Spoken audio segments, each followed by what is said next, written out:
का समाधान। प्रमाण सागर जी महाराज के चरणों में है।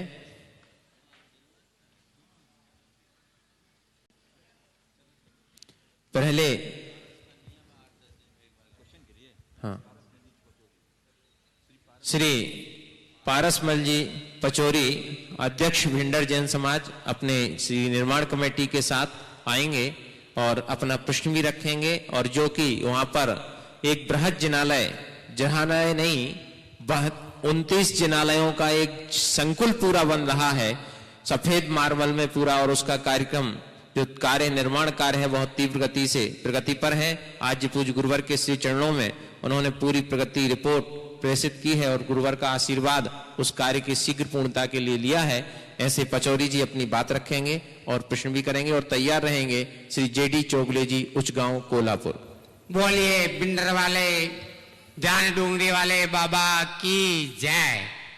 बोले पूज्य महाराज मुनिश्री 108 प्रमाण सागर जी महाराज की जय। बोल पूज्य मुनि विराट सागर जी महाराज की जय। हमें अत्यंत अर्थ है कि क्षेत्र पर आने का हमारा बड़ा सौभाग्य है। एक पंथ दो काम हो रहे हैं, महाराज जी के दर्शन हो रहे हैं। और हमारा जो प्रोजेक्ट है बिंडर में 29 जिनालय बनने जा रहे हैं, वो पूरे संगमरमर के कार्बिन सहित जिनालय होंगे। उनमें 72 प्रतिमाएं विराजमान होगी, 72 प्रतिमा, और 2 बड़े मंदिर हैं और एक मंदिर पुराना जो है आदिनाथ भगवान का, उसका जीर्णोद्धार होगा।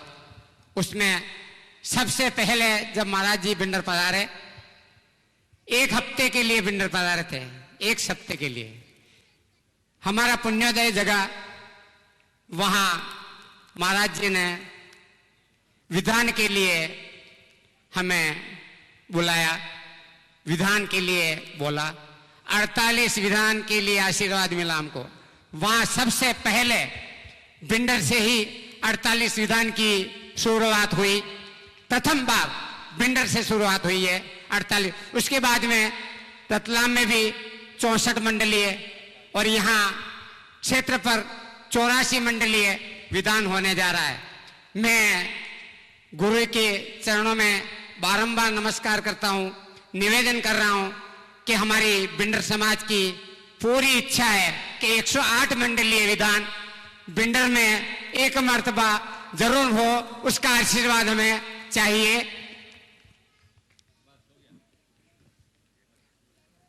नमस्ते भगवान। मेरी एक शंका बाबूजी, क्षेत्र पर जो ऊपर मंदिर में जाते हैं उसमें धोती दुपट्टे की जो व्यवस्था है, सावक लोग स्वतः जा करके उसी सूखे तौलिए से धोती दुपट्टा बदल लेते हैं, तो वो पुण्य के भागी है या उसमें कुछ उनको? देखिए, ये शंका नहीं है, ये व्यवस्था से जुड़ी बात है। यहाँ बोलने की आवश्यकता नहीं थी। कमेटी वालों का ध्यान आकर्षण करके उसको ठीक किया जा सकता है। शुद्धता का ध्यान रखना चाहिए, क्योंकि बात यहाँ आ गई है। टावेल रहती लोग गीला नहीं करते हैं। लोग गीला नहीं करते तो वो पाप के भागी हैं। उन्हें अपनी शुद्धता का ध्यान रखना चाहिए। पानी की शुद्धता है, पानी है वहाँ, पानी की व्यवस्था नहीं है। ये पानी की व्यवस्था ऊपर नहीं है, नीचे है, तो वो थोड़ी सी असुविधा है। और ऊपर इतना पानी है भी नहीं, पहुँचाना थोड़ा कठिन है। तो लोगों को चाहिए अपनी विवेक से काम करें। नमस्ते। टॉप फूलगिरी में पानी नहीं है ना, वहाँ पानी कहाँ पहुँचेगा। चलिए, जेडी चोगले, उच्चगांव कोल्हापुर तैयार रहेंगे। अविनाश राव साहेब पाटिल, बसगढ़े, कोल्हापुर।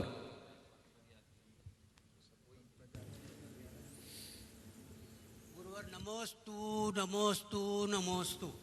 जेडी चौगुले, उच्चगांव कोल्हापुर। उत्तम श्रावक को आहार कैसा लेना चाहिए? औषध की तरह या औषध ही बाद में आहार बन जाती है? कृपया मार्गदर्शन कीजिए। देखिए, सच्चे अर्थों में देखा जाए तो जो आहार औषधि की भांति लेता है उसे औषधि लेने की ज़रूरत नहीं पड़ती। इसलिए उत्तम तो यही है कि हम आहार को ही औषधि बनाएं, औषधि को आहार न बनाएं।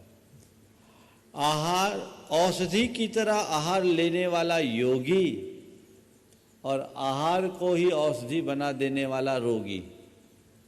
हमें योगी बनना है, रोगी नहीं। चलिए। श्री अविनाश जी राव साहेब पाटिल बसगढ़े कोल्हापुर और तैयार रहेंगे शीतल धनपान पाटिल जैन कोल्हापुर, जो कि पदयात्रा समिति के संयोजक भी हैं। श्री अविनाश जी बोलो। नेता परम पूज्य मुनि श्री प्रमाण सागर जी महाराज जी के चरणों में त्रियोग शुद्धि पूर्वक त्रिवार नमोस्तु नमोस्तु नमोस्तु। महाराज जी, मेरी शंका यह है कि जैसे मानतुंग आचार्य जी ने आचार्य श्री को उपसर्ग हुआ तो उन्होंने भक्ति के वश भक्तांबर की रचना करके उपसर्ग को दूर किया, ऐसे ही समंत्र भद्राचार्य वादिराज मुनि आदि ने भी किया। तो मेरा प्रश्न यह है कि हमारे दक्षिण भारत में मिथ्यात्व रूपी और अज्ञान रूपी जो उपसर्ग कई दशकों से चल रहा है, तो उस उपसर्ग को दूर करने के लिए हमें आचार्य श्री का और आपका सानिध्य चाहिए। तो इसलिए हम पिछले 3 सालों से पद यात्रा करते हुए आचार्य श्री के पास जा रहे हो और इस साल आपके पास से होकर के आचार्य श्री के पास जा रहे, तो हमारे यह उपसर्ग दूर होने के लिए आचार्य श्री का और आपका विहार दक्षिण भारत की ओर कब होगा और हमारा यह अज्ञान रूपी उपसर्ग कब दूर होगा, इसका समाधान कीजिए। नमोस्तु महाराज। देखो, ये उपसर्ग नहीं है, ये अंधकार है। उपसर्ग और अंधकार में अंतर है। उपसर्ग कोई बलात् करता है और अंधेरा प्राकृतिक है। अनादि से सबके हृदय में मिथ्यात्व का अंधेरा छाया है। इस अंधकार को विनष्ट करने के लिए हमें ज्ञान का प्रकाश फैलाने की जरूरत है। और ज्ञान का प्रकाश फैलेगा, पर उसके लिए हमें रात बीतने का इंतजार करना जरूरी है। जब तक सघन रात्रि व्यतीत नहीं होती, तब तक सूरज का उदय नहीं होता। प्रतीक्षा करो, प्रयास करो, ये रात छटे और सूरज उगे। वो प्रयास हमारा सबका होना चाहिए। आप लोग निरंतर प्रयास कर रहे हैं, मुझे पूरा भरोसा है आपके भाग्य का सूर्योदय जरूर होगा। नमोस्तु महाराज जी, नमोस्तु। श्री शीतल धनपान जी पाटिल कोल्हापुर संयोजक पदयात्रा समिति और तैयार रहेंगे श्री सागर सिद्धप्पा जी पासोवा सीहोर। नमोस्तु गुरुवर, नमोस्तु नमोस्तु नमोस्तु। पिछले कई महीने हमारे क्षेत्र पर बहुत बड़ी बाढ़ आई थी। उस समय लोगों को कुछ समझ नहीं आ रहा था। उसी समय आपके आह्वान पर भक्तों ने हमें जो सहायता की, वो सब सहायता ब्रह्मचारी तात्या भैया जी के नेतृत्व में शांति विद्या के सब कार्यकर्ताओं ने उन सब बाढ़ पीड़ित परिवारों तक पहुंचाया है। इसलिए हम इन सब लोगों का शुक्रिया अदा करना चाहते हैं और हम इनका ऋण कभी चुका नहीं सकते। आपसे हम समाधान चाहते हैं गुरुवर। हमें जो सब लोगों ने सहायता बाढ़ पीड़ितों को की है, उन सब लोगों की हम किस प्रकार से ऋण निर्देश उनका व्यक्त कर सकते हैं। देखिए, बात बहुत गंभीर, खड़े रहे आप, और संवेदनशील की है। बाढ़ एक विभीषिका के रूप में वहाँ आई और जो भी लोग उस बाढ़ से प्रभावित हुए वो एक रात में सड़क पर आ गए। लेकिन समाज की सद्भावना प्रकट हुई, लोगों ने अपना कर्तव्य किया, उनने कोई एहसान नहीं किया। पीड़ित की सहायता मानवीयता का एक बहुत बड़ा लक्षण है, और जो मानवीयता से ओतप्रोत है उन्हें तो ये सब बढ़ चढ़ करके करना ही चाहिए। हम लोगों ने तो केवल प्रेरणा दी, लेकिन लोग खुद अपनी भावना से भरकर आगे आए और उसका लाभ सबको मिला। जहाँ तक सवाल है कि उनके प्रति आप क्या भाव रखें, उनके ऋण से कैसे उऋण हो। देखिए, आज सुबह ही मैंने अपने प्रवचन में कहा था कि अवसर पर किए गया छोटा सा उपकार भी बड़ा महान होता है, और अपने उपकारी के उपकारों को कभी भूलना नहीं चाहिए। कृतज्ञता का भाव रखो और मन में एक ही भावना रखो कि जो त्रासदी हमने झेली, भगवान इस धरती पर किसी को झेलने की नौबत ना आए। ऐसे मंगल भाव रखो, यही उनके प्रति हमारी सद्भावना होगी। नमोस्तु गुरुवर। श्री सागर सिद्धप्पा जी पासोबासी हॉल और तैयार रहेंगे विशाल मिठारी जी कोल्हापुर। नमस्ते उगन। बोलिए। संत शिरोमणि आचार्य विद्यासागर महाराज जी, प्रमाण सागर जी महाराज जी, विराट सागर महाराज जी यांना कोटि कोटि नमन, कोटि कोटि नमन, कोटि कोटि नमन। बोलो। हाँ, लवकर लवकर। मेरा ये प्रश्न है कि आपके शंका समाधान सुनते समय मेरे आंखों में आंसू क्यों आते हैं और मुझे निर्गंध पद की प्राप्ति कैसे होगी, इसके लिए क्या पुरुषार्थ करना चाहिए? देखिए, आँखों में आंसू आना शुभ लक्षण है, ये हर्ष के आंसू। जब व्यक्ति का चित्त अंदर से उद्वेलित होता है या हर्षित होता है तो आंखों से आंसू आते हैं। अच्छा है, इस बात का प्रतीक है कि आप बड़ी गंभीरता से सुनते हो। और मैं तो आपसे कहूँगा कि इसी तरह से गंभीरता से जिनवाणी का और गुरुवाणी का श्रवण करते रहोगे तो एक दिन वो जरूर आएगा जब आप साक्षात निर्गंध पद के अधिकारी बनो। हाँ, श्री विशाल मिठारी जी कोल्हापुर और तैयार रहेंगे प्रगति जैन को। नमोस्तु महाराज जी, नमोस्तु। कोल्हापुर की ओर से त्रिवार नमोस्तु। महाराज जी, मेरा ये प्रश्न है कि कबूतर पिंजरे से उड़ जाता है तो वापस नहीं आता, तो तोता छोड़ दिया तो जाता ही है। तो पदयात्रा में हम शामिल होते हैं तब तोते की तरह लगता है, फिर कबूतर की तरह वापस जाना पड़ता है, तो हमें तोते की तरह आज़ाद हो सकते हैं। कृपया समाधान करें। आप अपने सवाल को थोड़ा संशोधित कर लो। कबूतर को उड़ाने के बाद भी वापस लौट आता है और तोते को सोने के पिंजड़े में रखने के बाद भी उसे नहीं सुहाता। जैसे ही पिंजड़ा खुलता है उड़ता है, दोबारा उसमें घुसना नहीं चाहता। आपके प्रश्न का आशय मुझे ये प्रतीत हो रहा है कि हम कबूतर का स्वभाव छोड़कर तोते जैसे स्वभाव वाले कैसे बने, यही है ना? बस यही अज्ञानी और ज्ञानी में अंतर है। अज्ञानी को संसार में ही रस आता है, वो बार बार विषयों की ओर ही प्रवृत्त होता है, उसका रुझान उसकी ही ओर होता है और वह संसार में भ्रमण करता है। लेकिन ज्ञानी है जो हर पल अपने आप को छोड़ना चाहता है। कहते तोता सोना के पिंजड़े में भी बंधना नहीं चाहता और कबूतर को तो सड़े गले अनाज खा करके ही संतोष रखता है।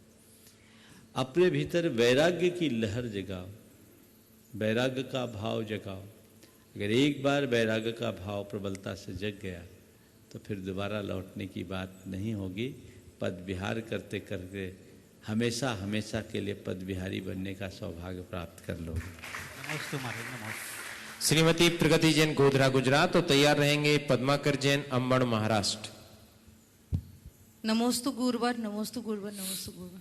गुरुवर, हमारी शंका है कि जब हमारे जीवन में सब कुछ व्यवस्थित चलता है तो हमारी देव शास्त्र गुरु के प्रति सिद्धांत रहता है, लेकिन जैसे ही जीवन में कुछ घटित हो जाता है या व्यवसाय में या परिवार में या कहीं भी, और जीवन में सब उथल पुथल हो जाता है, उस समय हमारा सिद्धांत क्यों टूटने लगता है? और उस समय में लगता है कि कभी शायद किसी ने कुछ कर दिया है, कोई हमारी पुराना कर्म आया है, या यहाँ जाने से हमारी ये चीज़ ठीक हो जाएगी।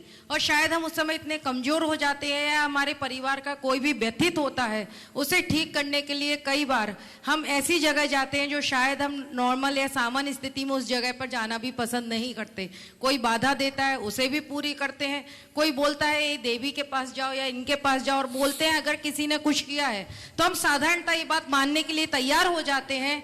और उस समय हमारा श्रद्धान या जो भक्तांबर जी या कई चीज़ों पर श्रद्धान। देखिए, आपके आशय को मैंने समझ लिया।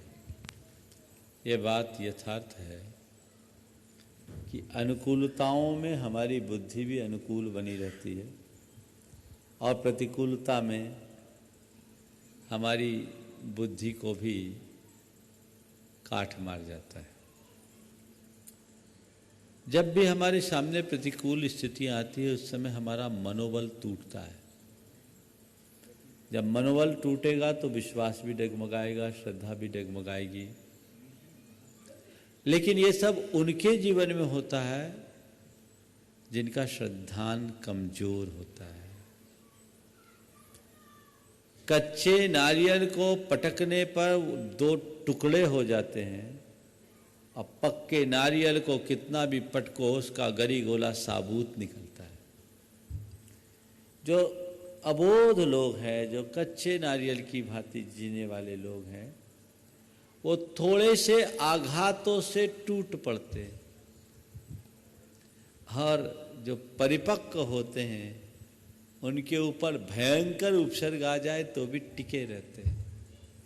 आपने कहा सुख के दिनों में धर्म ध्यान करने की बड़ी इच्छा होती है, प्रतिकूलता में नहीं होती, लेकिन थोड़ा पलट कर देखो, इतिहास की रचना जिन्होंने भी की है वह सुख की घड़ियों में नहीं, दुख की घड़ियों में ही की है। मैना सुंदरी ने दुख की घड़ी में प्रभु की आराधना की, आचार्य मानतुंग ने संकटापन स्थिति में भक्तामर की रचना की, धनंजय कुमार ने पुत्र शोक की स्थिति में विषापहार गाया, वादिराज मुनिराज ने कुष्ठ की अवस्था में एक ही भाव की रचना की, भगवान के साथ एक ही भाव स्थापित किया। ये क्या है? ये दुख की घड़ियां ही है ना। तो जिनके हृदय में परम तत्व ज्ञान होता है, उनके साथ चाहे जैसा भी दुख क्यों ना हो, वे कभी विचलित नहीं होते, और जिनका ज्ञान कच्चा होता है वे दुख की घड़ी में टूट जाते हैं, उनका मनोबल कमज़ोर हो जाता है, अंधविश्वास भीतर से उमड़ने लगता है, भय और लोभ की भावना से ग्रसित होकर वे कई बार अपने पथ से भी विचलित हो जाते हैं। सम्यक दृष्टा बनो, तत्वज्ञानी बनो, कर्म सिद्धांत के दृढ़ विश्वासी बनो। यदि ऐसा करने में आप समर्थ हो गए तो आपका मन कभी नहीं डगमगाएगा। महाराज जी के चरणों में त्रिवार नमस्तो नमस्तो। महाराज जी, मेरा प्रश्न है कि जिनवानी चैनल और पारस चैनल पे आपका और श्री आचार्य श्री जी का प्रवचन एक ही टाइम पे, दोनों एक ही टाइम पे बताते हैं, तो इसीलिए लोग धर्म प्रेमी जैन बंधुओं को दोनों भी कार्यक्रम देखने नहीं मिलते, इसीलिए टाइम का परिवर्तन होना चाहिए। देखिए, प्रश्न करने खड़े हुए कि सुझाव देने? देखो, मैं तो ये कहता हूँ अच्छा है एक ही टाइम पर सबके हो जाए ना तो कोई बुराई नहीं, जो पसंद आए सो सुनो। माने देखने में तकलीफ होती है महाराज जी को। हाँ, देखने में त्रास होता है। देखने में क्रॉस आता है ना, तो आगे पीछे भी तो होता है, उसको पलट लो, अपने समय और सुविधा के अनुसार करो, रिकॉर्डिंग मोड में डाल दो, और अन्य भी सुविधाएं जब चाहे देखो। कुछ व्यवस्थाएं होती है, उसी के अनुरूप कार्य होगा। अब शंका समाधान की सुविधा तो आप लोगों को शाम को ही है, जब श्रोता ही नहीं रहेंगे तो शंका समाधान किसका? अब प्रवचन का समय तो सुबह ही है, तो जब सुबह प्रवचन होगा उसी समय लोग आएंगे, उसी समय प्रवचन होगा, उसी समय उसका प्रसारण होगा। अब ऐसा तो है नहीं कि प्रवचन कभी हो प्रसारण कभी हो, इसलिए इन सब बातों का विकल्प नहीं करना। श्री परीक्षा बालप्पा कामोले, और तैयार रहेंगी श्रीमती नेहा जैन, नई दिल्ली। ओ नमस्ते महाराज, नमस्ते नमस्ते महाराज जी।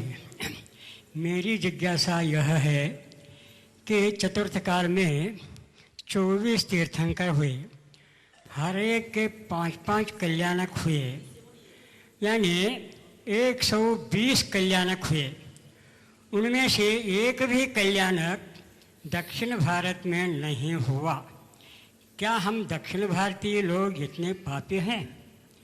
और इससे संबंधित अगली जिज्ञासा यह है कि भद्रबाहु महाराज ने कहा है कि जैन धर्म का अस्तित्व दक्षिण भारत में ही रहेगा।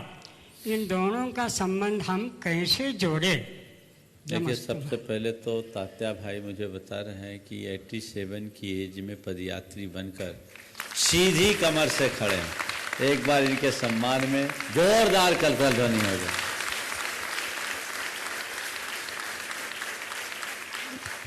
मैं भावना भाता हूँ आखिरी तक आप ऐसे ही खड़े रहें।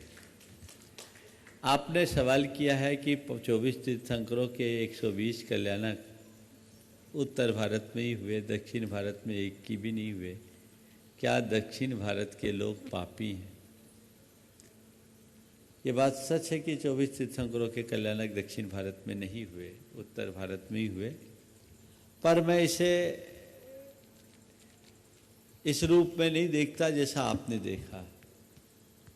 मेरे दृष्टि से दक्षिण भारत के लोग पापी नहीं प्रतापी हैं। क्यों हैं?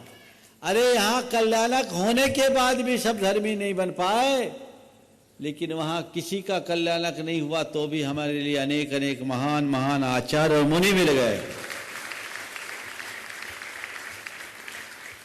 तो वो धरा प्रतापी है, कलयुग में उसका प्रताप है।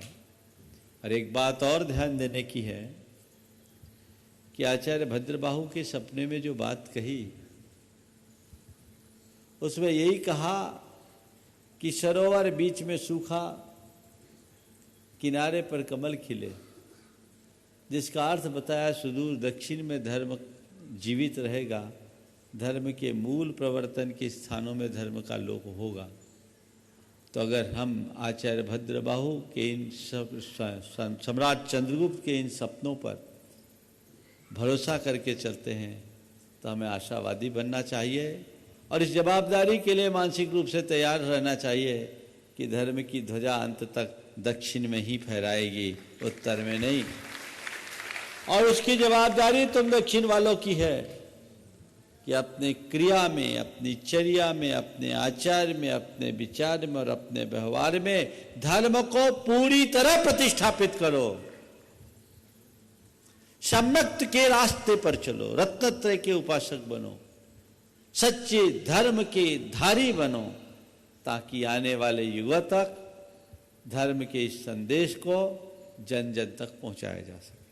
श्रीमती नेहा जैन, नई दिल्ली। ये मुनि श्री सुधीर सागर जी महाराज के परिवार से हैं और तैयार रहेंगी श्रीमती मधु जैन, मनमाड़, महाराष्ट्र। गुणायतन स्तंभ। पूजनीय महाराज श्री के चरणों में कोटि कोटि नमोस्तु, वंदन नमन। महाराज श्री, मैं पंडित बाबूलाल जमादार जी जैन की पुत्रवधू दिल्ली से आई हूँ और मैं आपके से कुछ शंका अपनी रखना चाहती हूँ जो कि शायद मेरे एज ग्रुप के लोगों को काफ़ी रिप्रेजेंट करता है। महाराज जी, हम एक ऐसी दौड़ में भाग रहे हैं जिसका हमें पता है कि कोई सिरा नहीं है, कोई अंत नहीं है, लेकिन हम भाग रहे हैं इतनी परेशानियों का सामना करते हुए, जहाँ हमें पता है कि सुख की कल्पना निराधार है, फिर भी हम करते हैं और निरंतर पाप भी करते हैं, और जो हमें पता है कि हमें एक नीच योनि को हम आगे आने वाले भवों में प्राप्त करेंगे। महाराज जी, ऐसे अपनी बिजी लाइफ से हम क्या ऐसा कर सकते हैं कि जो इसी भव से हम इस तरह से पंचम काल और छठा काल पार करके कुछ ऐसा कर जाएं कि हमें दोबारा यहाँ जन्म ना लेना पड़े, हम आने वाले कालों में जन्म लें और फिर मोक्ष की प्राप्ति को अग्रसर कर सकें। देखिए, समय काल हमारी धर्म आराधना में बाधक नहीं होता, बाधक बनती है हमारी निष्ठा की दुर्बलता। ये बात सच है कि आज का ये दौर आपाधापी का दौर है और ज़्यादातर लोग उसी भाग दौड़ में लगे हैं।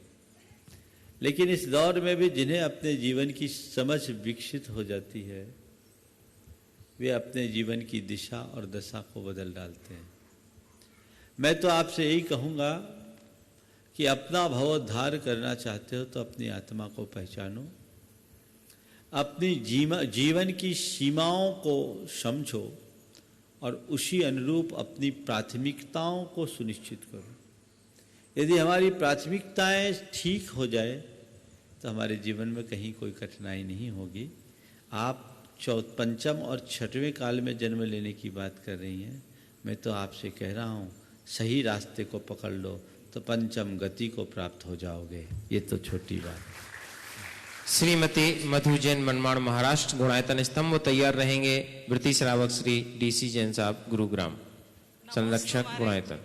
नमोस्तु महाराज जी, नमोस्तु नमोस्तु। महाराज जी, मेरा प्रश्न यह है कि कई बार हम ये देखते हैं कि अपने अजीज लोग कई गलत फहमियों से आपस में मतलब जिससे विरोधाभास हो जाता है। बार बार प्रयास करने के बाद भी अपन समझौता या वो नहीं कर पाते हैं। अगर बार बार प्रयास करने के बाद भी अगर वो नहीं होता है समझौता, तो क्या करना चाहिए? कृपया समाधान करें। देखिए, पहली कोशिश तो ये करनी चाहिए कि हम अपनी ओर से किसी के प्रति कटुता का भाव न रखें। किसी निमित्त से किसी के प्रति कोई कटु प्रसंग बन जाए तो कोशिश करे समझौता करने की, सामने वाले से क्षमा मांगने की और अपनी तई क्षमा करने की। यदि इसके बावजूद सामने वाले में कोई बदलाव नहीं आता या उनकी स्वीकार्यता नहीं होती तो अपने मन से सामने वाले के प्रति दुर्भाव हटा दे और तटस्थ हो जाए। यही एक सम्यक रास्ता है। मेरे गुरुदेव को कोटि से नमस्ते। गुरुदेव प्रगति, उन्नति, तरक्की एवं विकास एकाग्रवाची थोड़ा है। माइक ठीक से पकड़िए। गुरुदेव प्रगति, उन्नति, तरक्की एवं विकास एकाग्रवाची है, तो इनमें भेद क्या है?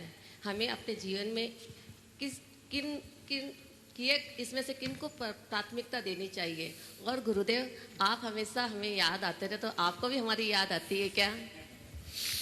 प्रगति, तरक्की, उन्नति और विकास, खड़े रहे, ये चारों एकार्थवाची हैं या अलग अलग? और इनमें से किसे प्राथमिकता देनी चाहिए? Hello hello. देखिए, अगर हम अर्थ की दृष्टि से देखें तो चारों एकार्थी हैं, लेकिन शब्द की दृष्टि से देखें तो चारों में कुछ भिन्नता भी है। तरक्की, प्रगति, उन्नति और विकास, यदि आप अंतर ही डालना चाहें तो हम थोड़ा अलग अलग तरीके से देख सकते हैं। हर शब्द जिस परंपरा से आता है उसके अर्थ में वैसी तासीर होती है। तरक्की शब्द उर्दू का शब्द है। उर्दू में तरक्की मनुष्य के भौतिक विकास से जुड़ी हुई है। व्यक्ति दौलत शोहरत पाले तो उसे तरक्की के रूप में देखा जाता है। इसलिए अगर मुझसे पूछो तो मैं कहूँ बाहरी विकास का नाम तरक्की, उन्नति और प्रगति इसके बाद के दो शब्द हैं। उन्नति यानी उत्तरोत्तर ऊपर की ओर उठना, विकास होना। लेकिन ये उन्नति क्या है? उत और नति, जहाँ ऊपर भी जाए और नीचे भी जाए उसका नाम उन्नति। पेड़ की उन्नति होती है जब हम बीज बोते हैं, वो पौधा बनता है, तो जो जो पौधा ऊपर चलता है पेड़ बनकर, उसकी जड़ें उतनी गहरी होती है। ये उन्नति है, जिसमें ऊपर भी जा रहे हैं और नीचे भी जा रहे हैं। उन्नति मनुष्य के भौतिक और आध्यात्मिक विकास के संयुक्त स्वरूप का नाम है। प्रगति, अगर हम इस शब्द को देखें तो ये प्रगति अर्थात जहां हम पहुंचना चाहते हैं समय से पूर्व पहुंचें, अपने लक्ष्य को प्राप्त करने की दिशा में जो उपलब्धि है उसको बोलते हैं प्रगति। हर व्यक्ति का जैसा लक्ष्य होता है उसके अनुरूप उसकी प्रगति देखी जा सकती है, और विकास इन सब में समाहित है, जो सब में समन्वयात्मक है। आपने पूछा प्राथमिकता किसे दें? अगर पहले मैंने बोला सामान्य अर्थ में दे तो किसी को भी प्राथमिकता दें, लेकिन अगर मुझसे पूछोगे तो मैं यही कहूँगा अपनी उन्नति को प्राथमिकता दें, जो हमें बाहर भीतर दोनों में समर्थ बना सके। और आपने पूछा हम लोग आपको याद करते हैं, आप भी हमें याद करोगे क्या? जिस दिन हम तुम्हें याद करने लगेंगे तुम लोग हमें भूल जाओगे। श्रीमती निधि महक जैन जयपुर तैयार रहेंगे। श्रीमती गरिमा नीरज जैन जयपुर। बच्चा भी, हाँ हाँ, बच्चा पहले पूछेगा। हाँ बोलो, पहले तुम पूछो। हाँ तुम्हारी बहन कहाँ है? हाँ। तीर्थ में दर्शन करने का क्या फल होता है? तीर्थ क्षेत्र में दर्शन करने का क्या फल होता है? जब हम तीर्थ क्षेत्र के दर्शन करते हैं तो हमारा मन पवित्र हो जाता है, समझ गए? और ऐसा करने वाला व्यक्ति आगे चल कर के तीर्थ बन जाता है। चलो, हाँ हो गया। नमोस्तु गुरुदेव, मैं निधि जैन गुड़गांव से, महक निधि जैन गुड़गांव से। मेरा क्वेश्चन है, बचपन में हमने एक मुंशी प्रेमचंद जी की एक कथन मतलब कहानी पढ़ी थी, जिसमें एक कथन आया था, वो कथन था कि उत्तरदायित्वों का ज्ञान बहुधा हमारे संकुचित विचारों को व्यापक बनाने में कारगर होता है। किस तरह से होता है? बहुत अच्छा सवाल। उत्तरदायित्व का ज्ञान हमारे संकुचित विचारों को कारगर बनाने में सहायक बनता है बहुधा। ये बिल्कुल यथार्थ है। जैसे जैसे मनुष्य को दायित्व बोध होता है वो उसे पूर्ण करने के लिए सचेष्ट होता है, और जैसे ही हम अपने दायित्व को पूर्ण करने के लिए सचेष्ट होते हैं तो हमारे विचारों में अपने आप विकास होगा। हमने अपने आप को अगर अपने तक सीमित रखा, कोई व्यक्ति केवल अपने आप तक सीमित रखा तो उसका अपने तक ही सोच रहेगा, लेकिन अपने साथ अपने पारिवारिक दायित्व को जब सामने रखता है तो वो पारिवारिक दायित्व के विषय में सोचना शुरू करता है। जब कौटुंबिक दायित्व को सामने लाता है तो उसकी सोच कुटुंब से जुड़ जाती है, और जब सामाजिक और राष्ट्रीय दायित्व से जुड़ जाता है तो उसकी सोच और बड़े फलक पर हो जाती है। तो दायित्व बोध हमारे सोच के विकास का आधार है। नमोस्तु गुरुदेव। श्रीमती गरिमा नीरज जैन जयपुर, और तैयार रहेंगे ब्रह्मचारी तात्या जी। नमस्ते गुरुदेव। हम स्वयं के प्रति कैसे जिम्मेदार बने ताकि हम स्वयं के साथ ठगे न जाएं? स्वयं के प्रति कैसे जिम्मेदार बने कि हम स्वयं के प्रति ठगे न जाएं? स्वयं के प्रति जिम्मेदार बनने के पहले स्वयं के प्रति जागरूक बनो। जो स्वयं के प्रति जागरूक होगा वही स्वयं के प्रति जिम्मेदार बनेगा, और जो स्वयं के प्रति जागरूक और जिम्मेदार होगा वो कभी आत्मवंचना नहीं करेगा। नमोस्तु। ब्रह्मचारी तात्या जी, जो कि जिनके नेतृत्व में ये पूरी पदयात्रा गुरुवर के दर्शन की ओर चल रही है। महावीर भी साथ में और महावीर जी भी साथ। अजित भैया। अजित भैया नमस्ते महाराज जी। नमस्ते नमस्ते। परम पूज्य मुनिश्री अक्षय सागर महाराज जी की प्रेरणा से पिछले 3 साल से लगातार आचार्य श्री के चरणों में दक्षिण भारत की ओर विहार हो जाए, इस हेतु दक्षिण भारत के सभी पदयात्री पैदल जा रहे हैं। 2012 में महाराज जी समेत शिखर जी में थे। हमें आनंद आज आ रहा है कि हम महाराज जी की भी पैदल दूसरी बार वंदना कर रहे हैं। 2012 में समेत शिखर जी में भी महाराज जी के पास हम पैदल गए थे। महाराज जी की बहुत बड़ी अनुकंपा है। जैसे आचार्य जी का विहार दक्षिण भारत के ओर हो, इसी भावना के साथ हम जा रहे हैं। उसके साथ ही महाराज जी गांव गांव में शाकाहार, अहिंसा, व्यसन मुक्ति, भारत बने भारत, इन अभियानों का भी प्रचार प्रसार करते करते पैदल यात्रा बढ़ रही है। आज महाराज जी के चरणों में ये पैदल यात्रा आई है। हम सब पदयात्रियों के ओर से महाराज जी के चरणों भी हम निवेदन करते हैं कि महाराज जी आपका भी एक बार विहार दक्षिण भारत में होना चाहिए। और जो लोग टीवी से लाभान्वित हो रहे हैं वो प्रत्यक्ष रूप में आपका दर्शन करके, आपको सुन करके लाभान्वित होना चाहते हैं। बहुत लालायित थे क्योंकि महाराज जी की बहुत अनुकंपा हम दक्षिण भारतवासियों के ऊपर है। 2005 में जब बाढ़ आई थी उस समय तो ये टीवी चैनल वगैरह कुछ भी नहीं था, इतना मोबाइल वगैरह भी नहीं था। उस समय भी महाराज जी ने 2005 के बाढ़ आई उस समय महाराज जी ने हजारीबाग चौमासा से बहुत सारा सहयोग दिया था। और इस बार भी हम लोगों को बहुत बड़ा सहयोग महाराज जी का मिल गया है। महाराज जी के मार्गदर्शन में आज तक हम लोगों ने पशु चिकित्सा शिविर, महाराज जी हमारे साथ 2 वेटरनरी डॉक्टर ऐसे हैं जिन्होंने इस बाढ़ग्रस्त, जब बाढ़ थी उस समय कम से कम 2000 पशुओं के ऊपर उपचार किए होंगे। वो सब पानी में जा करके डॉक्टर शीतल पाटिल और डॉक्टर शांतिनाथ चौधरी अपने स्थान पर खड़े हो जाएं। ऐसे एक बार इन लोगों- जोरदार ताली बजा करके हम इनके भावों की अनुमोदना और इनका अभिनंदन करें।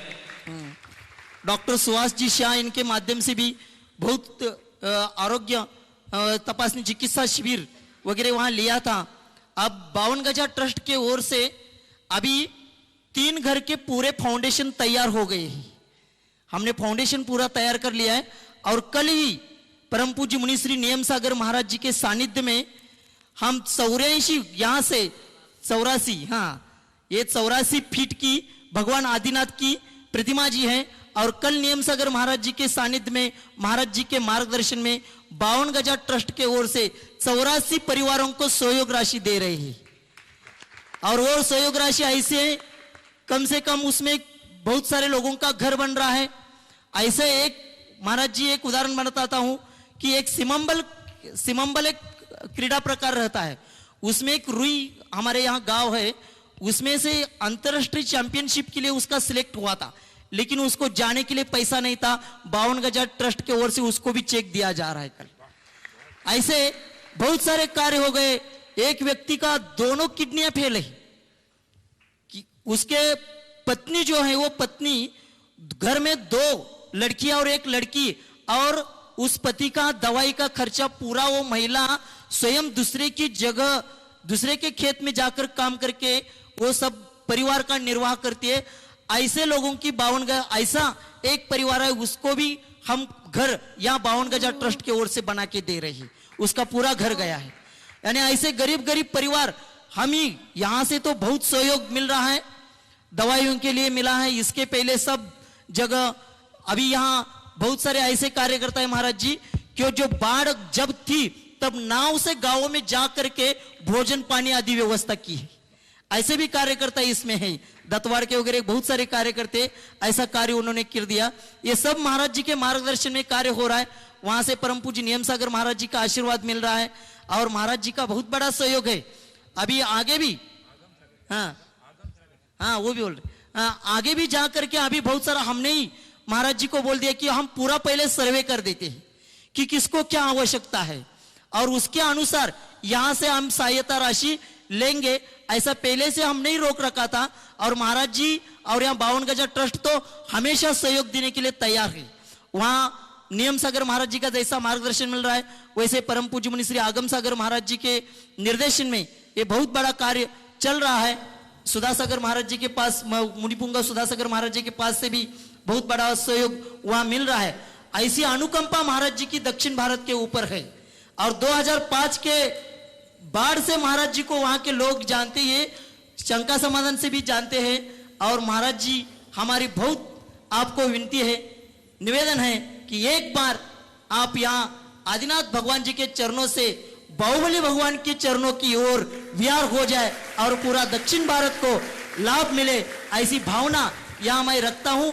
और हम सब दक्षिण भारत वासी, महाराष्ट्र और कर्नाटक दोनों राज्यों से बाढ़ पीड़ित जो है, इसमें से सब लोग ऐसे हैं कि जिनके उनके घर में पानी आया था, खेत में पानी आया था, ऐसे बहुत सारे परिवार है, वो भी सब आए हैं। उन सब लोगों के ओर से हम कृतज्ञ ज्ञापन करते और ऐसा ही अनुकंपा सदा हमारे ऊपर रहे, यही भावना महाराज जी के चरणों में रखते। नमस्तु महाराज जी, नमस्तु नमस्तु।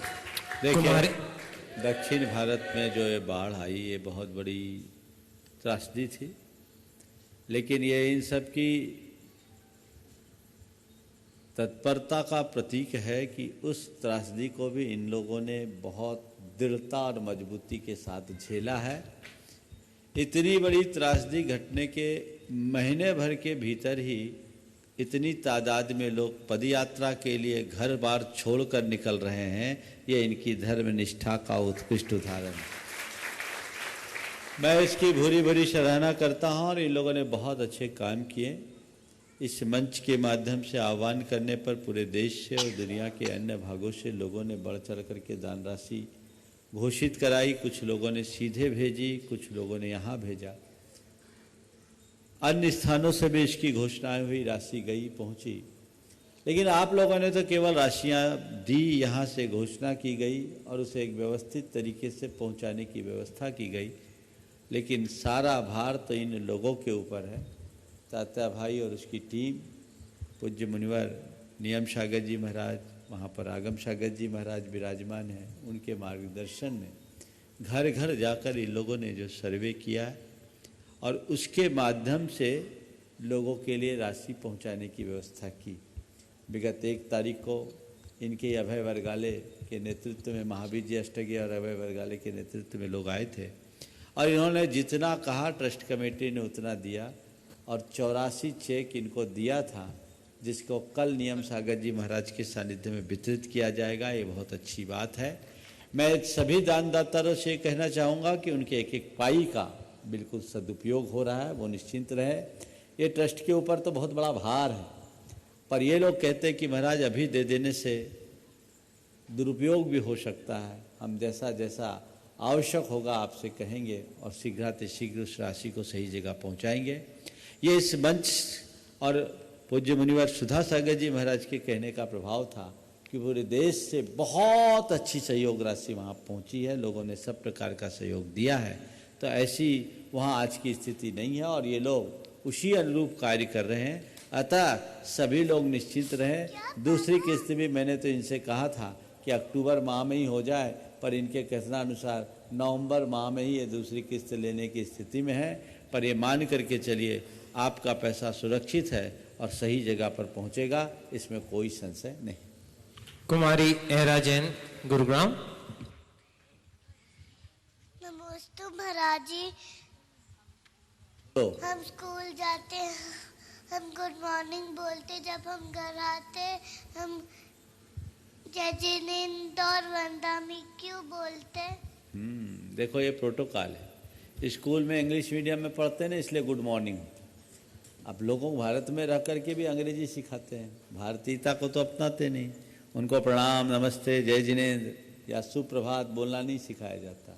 हमने अमेरिकी लोगों, अंग्रेज लोगों की नकल करना शुरू कर दी और अब तो बोलते हैं कि स्कूल में अगर गुड मॉर्निंग की जगह और कोई अभिवादन परक शब्द बोल दे तो डांट पड़ती है और कई जगह फाइन भी लगती है। विडंबना है भारत की।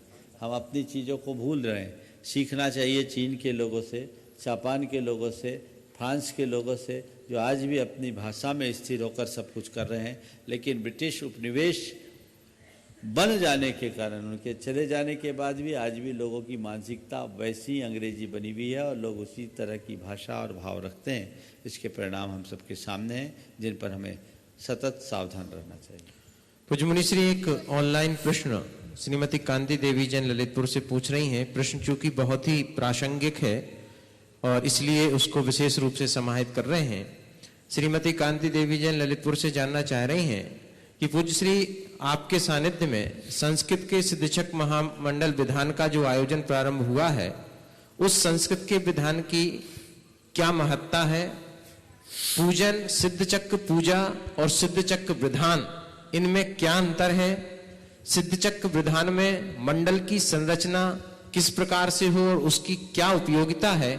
और बीजाक्षरों का महत्व विधान में कितना है और हमारे जीवन में उनका क्या प्रभाव है? कृपया गुरुवर विशेष विस्तृत रूप से इसके शंका का समाधान करें। देखिए, सिद्धचक्र महामंडल विधान का महत्व समग्र जैन समाज में सबको सुविज्ञात है।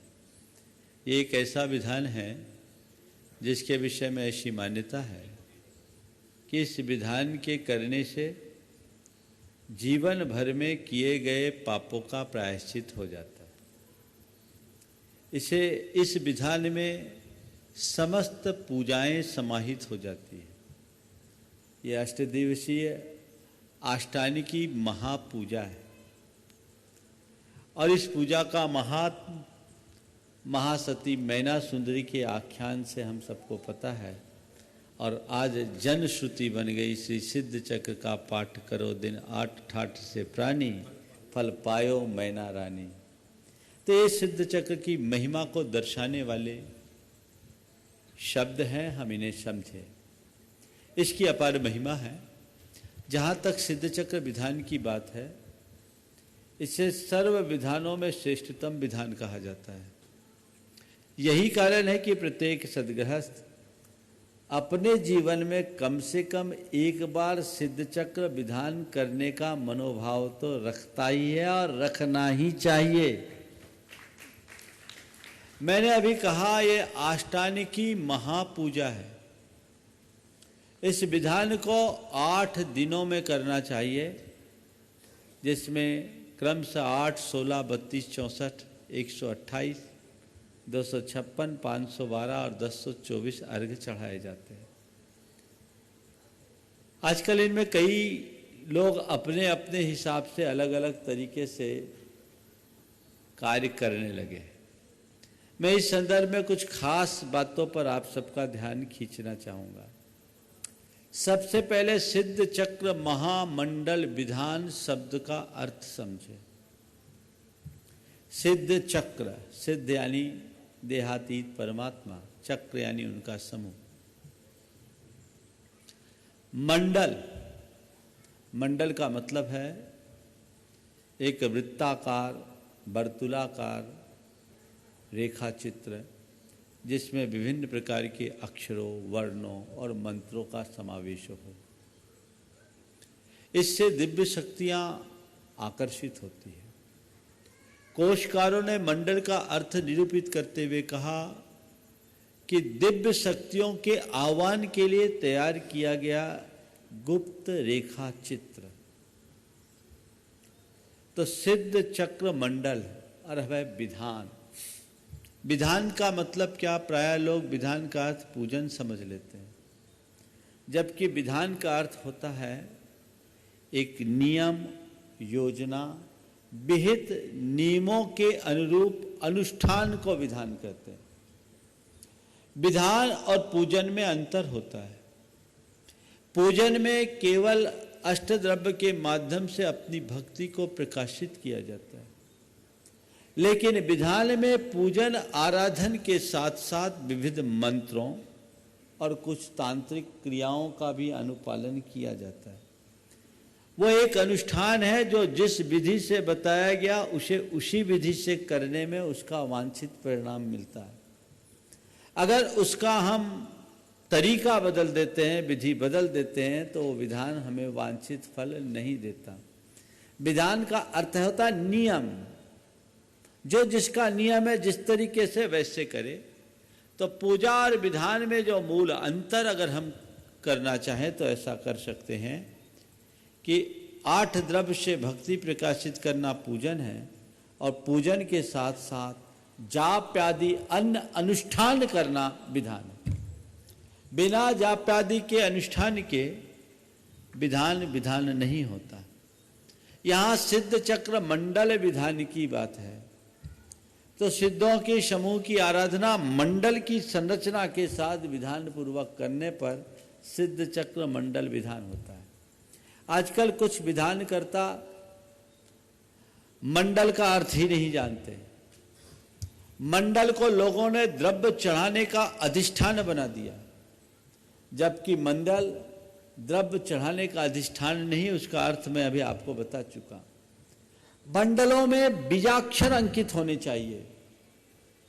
हम जब विधान कराते हैं उसमें वो सारे बीजाक्षर अंकित होते हैं, उसकी ऊर्जा और शक्ति वहाँ प्रस्फुटित होती, उसका प्रभाव होता है, वो हमारे विधान का अंग होता है।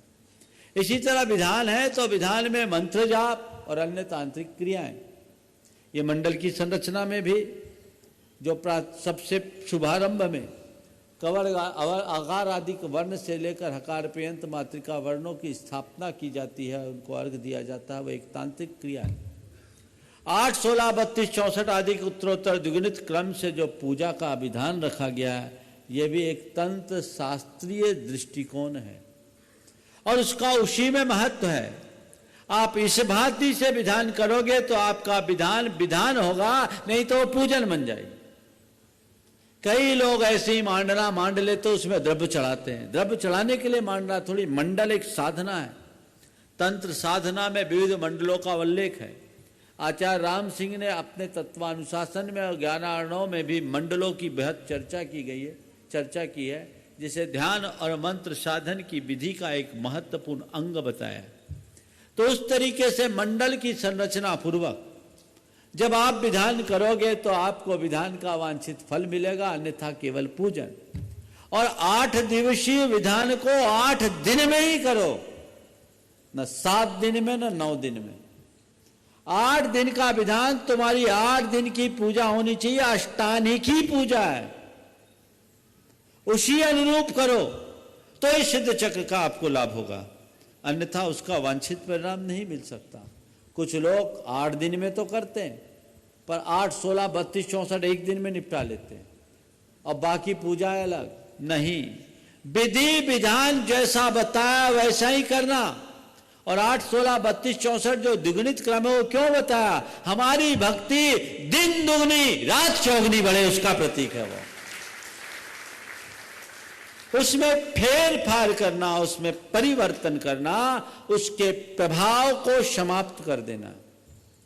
इसलिए मैं आप सबसे कहता हूं, वर्तमान में सिद्ध चक्र विधान के प्रति लोगों का बहुत उत्साह दिखता है, हर कोई चाहता है, पर कहीं भी विधान कराओ तो विधानकर्ता को बुलाओ, उनसे कहो कि हमें इस विकार का मंडल रखना है जिसमें सिद्ध चक्र की स्थापना हो।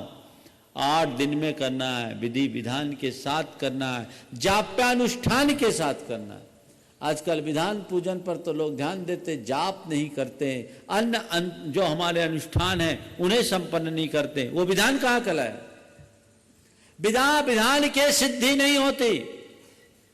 मंत्र साधन में भी विधान बताया, तंत्र की प्रक्रिया में भी विधान बताया, और इस सिद्ध चक्र में यंत्र मंत्र तंत्र तीनों है। सिद्ध चक्र रचना कर रहे वो यंत्र है, उनमें विभिन्न तांत्रिक क्रियाएं कर रहे तंत्र है, मंत्रानुष्ठान है ही, और पूजन है। तो ये सिद्ध चक्र महामंडल विधान अपने आप में संपूर्ण विधान बन पाता है। अब रहा सवाल संस्कृत के विधान का, तो बंधुओं वर्तमान में विधान हिंदी के बहुत जगह होते हैं, हम लोगों को ने भी विधान देखा, लेकिन जब मैंने संस्कृत के मूल विधान को देखा तो मुझे लगा इसमें वास्तविक आराधन है। विधान में तो हमें पूरी क्रियाएं करनी है, और इसमें प्रत्येक मंत्र में जल गंध अक्षत आदि के अर्पण की बात है। तो उसमें सुविधा की दृष्टि से हम जल गंध अक्षत आदि के लिए 8 बार और 9वें बार मंत्र बोलते हैं अर्घ के रूप में। तो एक एक मंत्र का 9 बार उच्चारण होने से हमारी भाव विशुद्धि चरम अवस्था को प्राप्त हो जाती। ऐसे भी हिंदी और संस्कृत के उच्चारण स्थानों में बड़ा अंतर। संस्कृत के वर्णों व्यंजनों और शब्दों पदों के उच्चारण में हमारे कंठ तालु ओष्ठ आदि का एक अलग आयास होता है, उसका अपना एक प्रभाव होता है। इसका ध्वनि वैज्ञानिक असर भी होता है। उससे जो ध्वनि की तरंगें उत्पन्न होती है वो सर्वत्र सकारात्मकता को प्रसारित करती है, उनका वो प्रभाव होता है। उसी प्रभाव को ध्यान में रखते हुए हमने देखा कि ये सिद्ध चक्र मंडल विधान होना चाहिए, और यह विधान इतना लोकप्रिय हो गया कि यहाँ 52 सोचा 64 84 हो गए, अभी 92 नाम आ गए, और मुझे बोल रहे हैं महाराज लोगों से मना करते हैं तो लोग रो रहे हैं।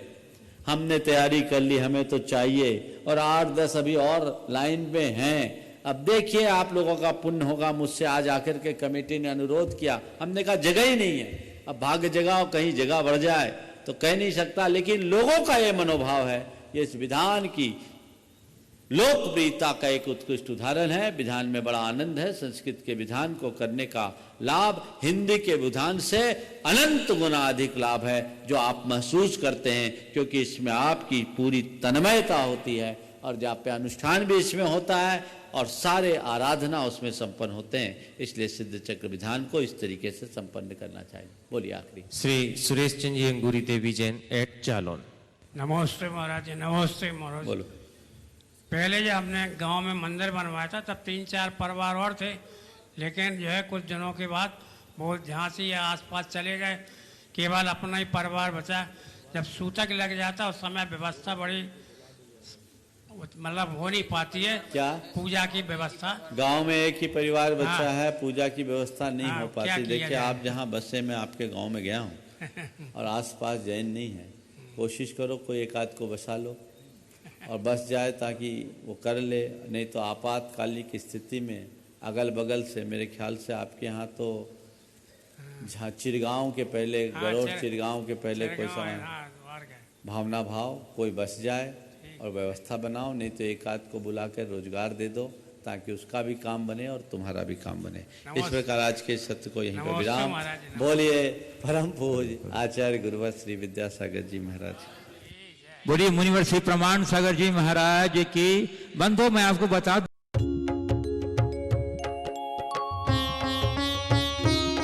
शंका समाधान